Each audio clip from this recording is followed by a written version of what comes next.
Every second you scroll, someone else is winning. Or at least that's how it looks.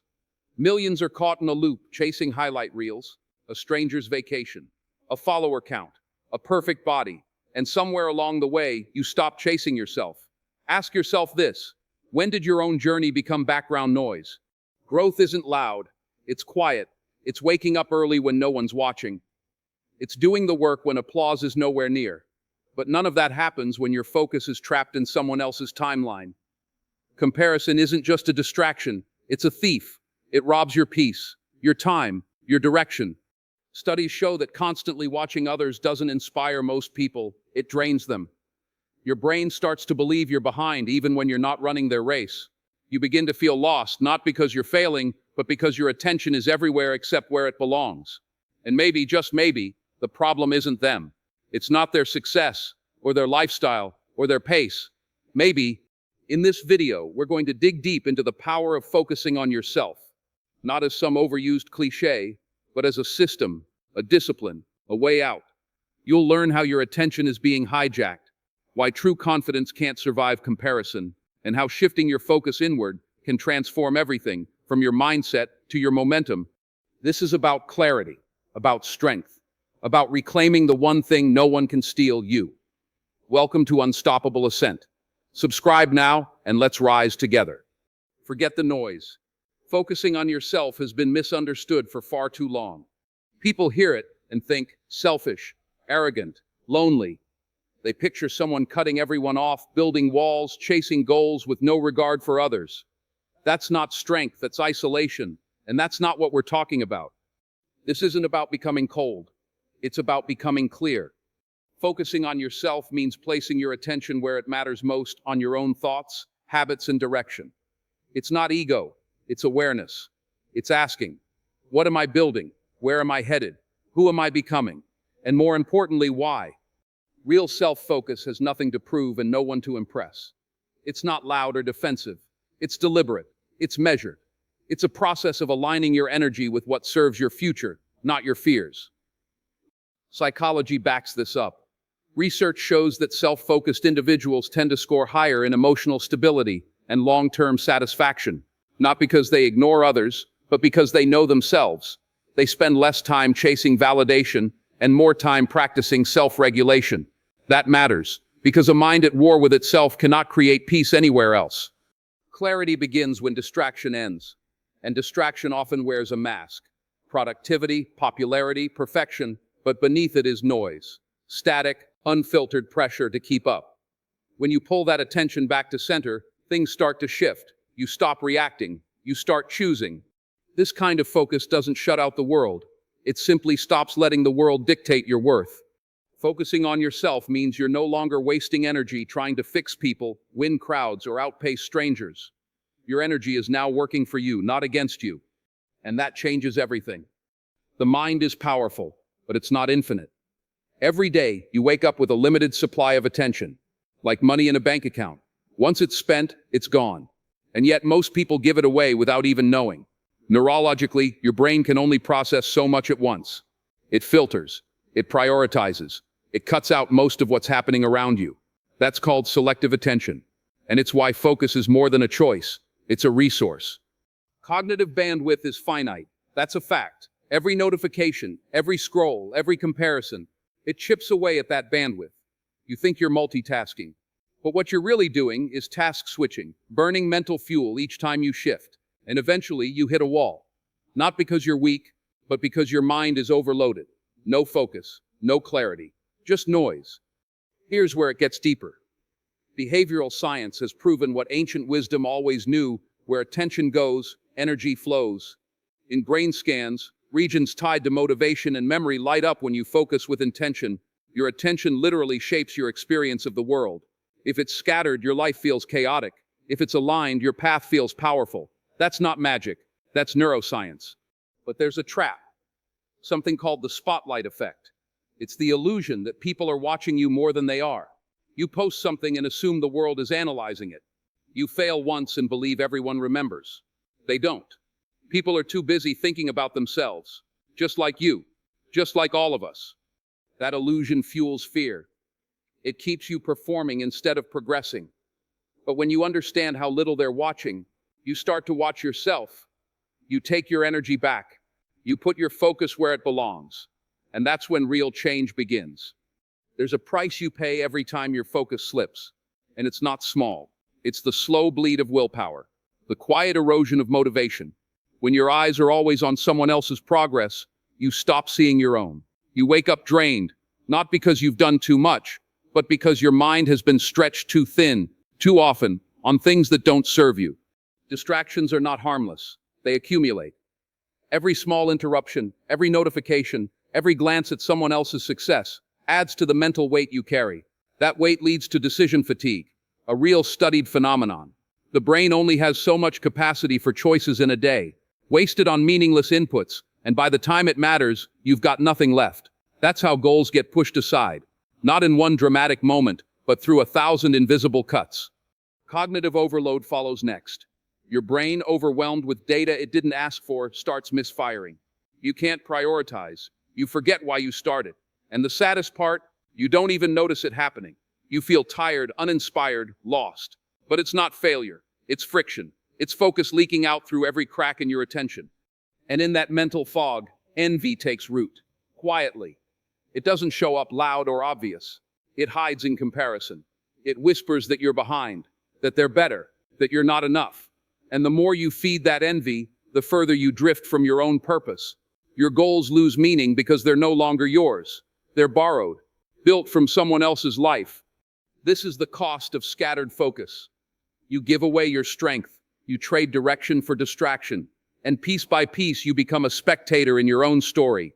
Until one day you wake up and don't recognize the script anymore. Solitude and loneliness wear the same face, but they are not the same. One feeds you, the other drains you. Loneliness is absence, a hollow echo where connection should be. But solitude is presence. It's full, intentional. It's the moment when the world grows quiet enough for you to hear yourself again. And in that stillness, you find the truth, the raw, unpolished truth about who you are, what you want, and what must come next. Nietzsche once said, "The great man is he who can be in the midst of the crowd and keep with perfect sweetness the independence of solitude." That's not about hiding from the world. That's about building a fortress inside yourself, one that doesn't crumble every time things get loud outside. Naval Ravikant, the modern thinker and entrepreneur, said it plainly. All of man's problems come from not being able to sit quietly in a room alone. Because in that room, without distractions, without applause, you face what most people run from, yourself. Modern psychology confirms it. Intentional solitude increases self-awareness, emotional regulation, and long-term satisfaction. Not by accident, but because your brain, when stripped of noise, begins to sort what truly matters. Ideas become clearer, emotions settle, vision sharpens. But the modern world doesn't reward stillness. It glorifies motion. It praises busy. It teaches you that silence is awkward, and rest means you're falling behind. But the truth is, stillness is where alignment happens. Without reflection, you're not living, you're reacting. You become a puppet pulled by trends, opinions, fears. But when you embrace solitude, you reclaim authorship. You stop echoing and start writing. Your path becomes yours again. And once that happens, you're no longer searching for power. You are power. You can't improve what you don't understand. That's the truth. You can chase goals, read books, listen to the right people, but if you don't know you, none of it sticks. Because growth without self-awareness is motion without meaning. You move, but you don't rise. That's why the work begins on the inside.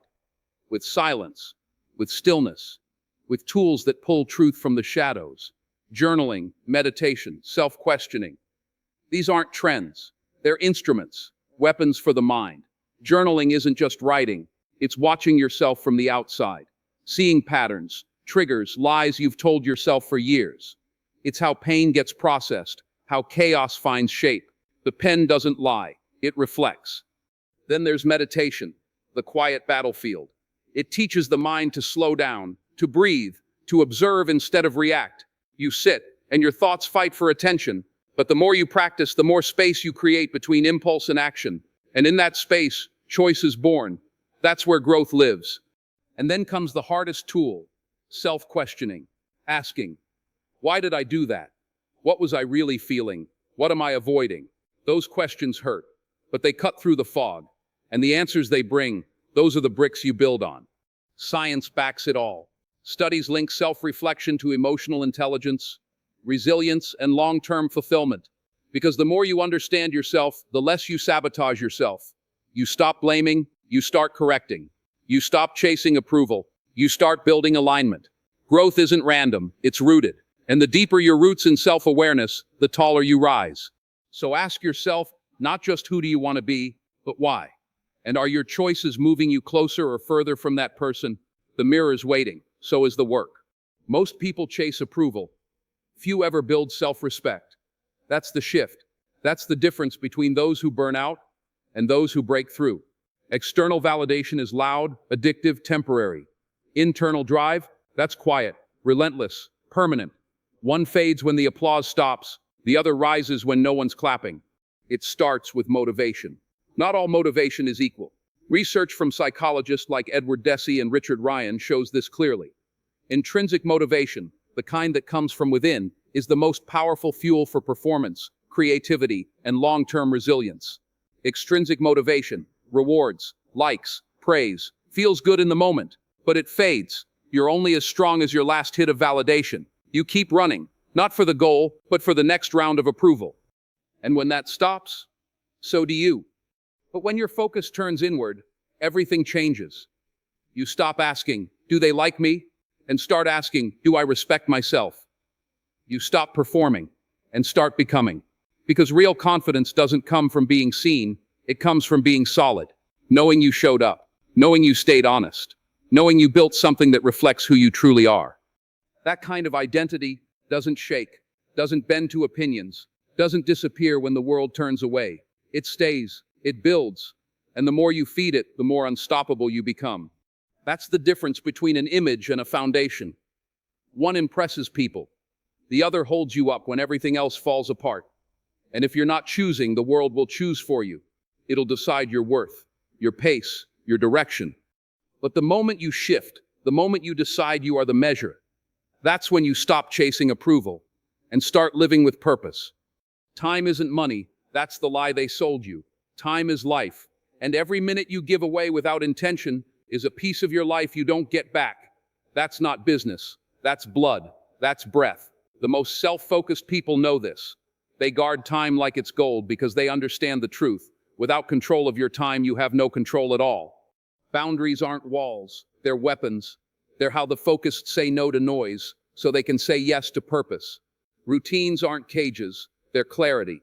They strip away guesswork, make space for creation, and turn scattered energy into sharp momentum. When you build routines, you're not limiting your freedom, you're protecting it. And if you're not intentional with your time, it disappears.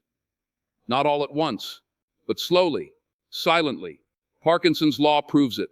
Work expands to fill the time you give it. That's why the unfocused stretch a 20-minute task across 2 hours. They check their phone, reply to things that can wait, bounce between tabs, and wonder why they're exhausted but nothing is done. Self-focused people do the opposite. They compress time, limit windows, work in sprints, rest on purpose. They don't confuse motion for progress. They know the real war is not against time, but distraction. And the more distractions you cut, the more time you reclaim for thinking, for building, for becoming. This isn't about being busy. It's about being precise, about aligning your time with your values, about owning your hours before the world spends them for you. Because the clock isn't ticking in the background, it's ticking on you. And every tick is a question. Are you in control, or just along for the ride? People think that focusing on yourself means cutting others off. That growth means you'll outgrow everyone around you. But the truth is, when you grow, you don't lose people, you lose noise. And you make room for alignment.